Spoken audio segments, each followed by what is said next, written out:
All right, so in this video, we're going to talk about Newton's method, which is a very interesting and a very basic way, actually, of finding or approximating roots, x-intercepts of functions. So I'll start us off with a picture here. Hopefully I can make it look decent. Sometimes this gets a little messy in drawing it. So let's say we have this function right here. We'll say this is y equals f of x. And this guy right here, this would be our x-intercept or our root r.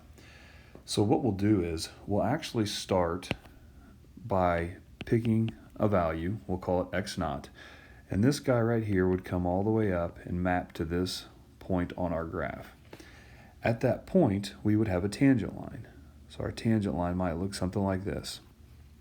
Well, where that tangent line intersects the x-axis, notice how it's gotten us closer to the r value. So we might call this guy x1. And then we would repeat the process. I would move back up. At this point now, I'd have a new tangent line, and that tangent line would move us again closer. We'll call it x2, and then again, I would continue this process as far as I needed to, as many times as I needed to get as close to r, the root, as I wanted to be. So we're using successive tangent lines to approximate r in Newton's method. Okay? Now, in order to do this, obviously, we need a process to do so. And it all is going to start with the equation of a tangent line. And we know by now that the equation of a tangent line would be this: y minus f of c equals f prime of c times x minus c. So that's the equation of a tangent line at x equals c, which we've done before.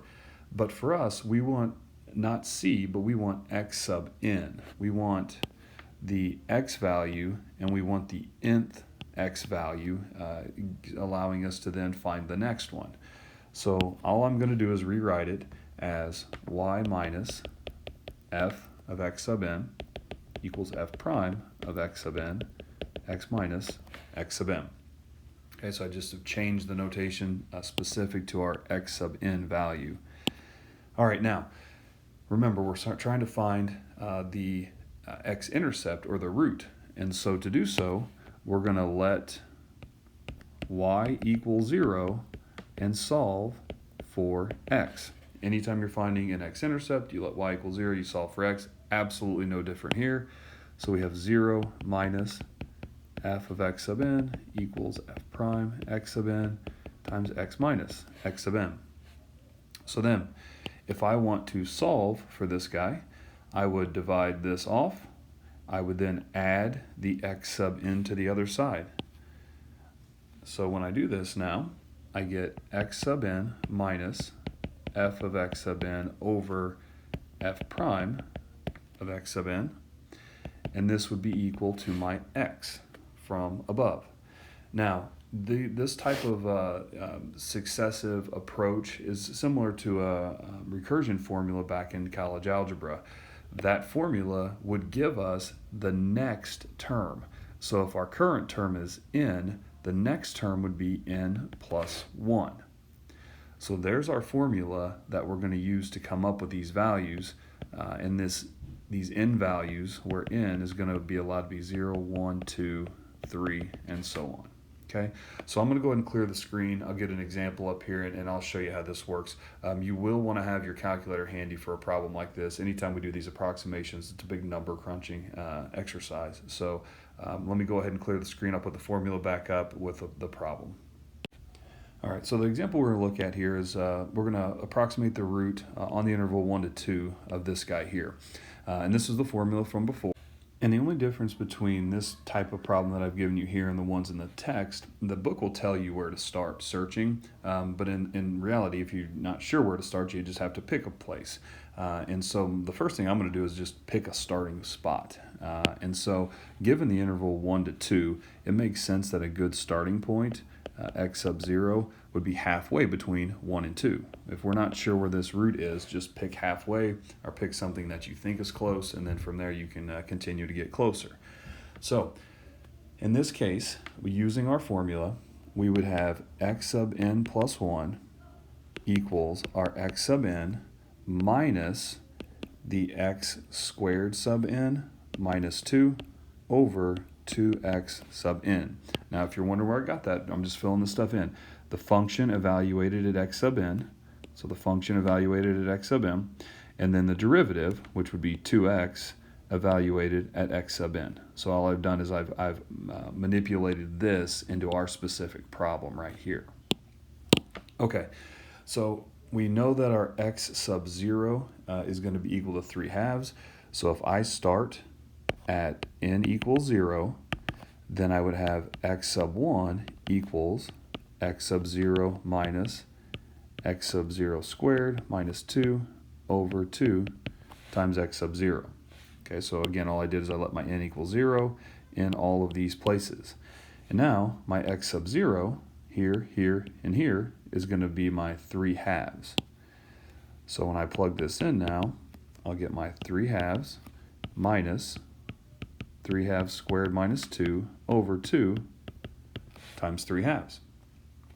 And when you run this calculation, you get a 1.41667 something. Okay? And in the instructions, we want to go to correct to 4 decimal places. And so what that means is we would need to continue the process until 4 decimal places repeated itself in the answers. So I would continue now with n equals 1. This is also where you want to get good with your store and recall button in your calculator, because I don't think you want to be typing this big long number in every single time. But anyway, so n equals 1.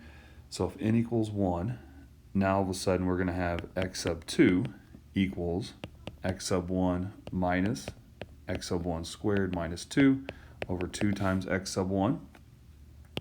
So you're taking this big number here. Don't use the rounded one. Use the big number. If it's been rounded, your error will be a little more truncated as you continue the process. So take whatever the big number was from your calculator.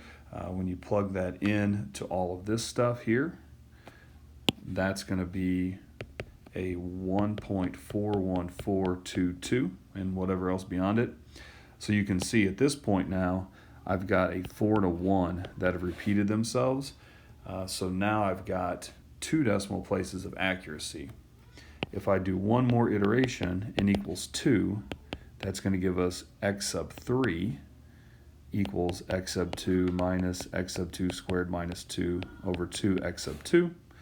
Plugging, once again, the previous number, whatever it is, that big number in your calculator, storing and recalling it into this thing, that's going to give us a 1.41421. And I'm sure there's been some rounding there, but you can see now the 4142 matches with what we have from above. So now we're within 4 decimal places of accuracy of this actual root. Okay, so now that's all well and good. That's the process. It's just, again, just a bunch of number crunching. It's more just understanding what you're doing. Once you get past that, again, number crunching. But what's interesting about this is I think if you take this guy here, it would be nice to compare what the actual answer is. And if you're searching for the root of this polynomial, set it equal to 0 and solve it for x, you would get x equals plus or minus root 2. And on the interval that we're searching, the positive root 2 would be what you wanted. And if you punch the square root of 2 in your calculator, you would find out that it's very, very close to this right here. Okay? So once again, just an interesting approach to something, a nice way to approximate using the techniques we've learned so far in the course.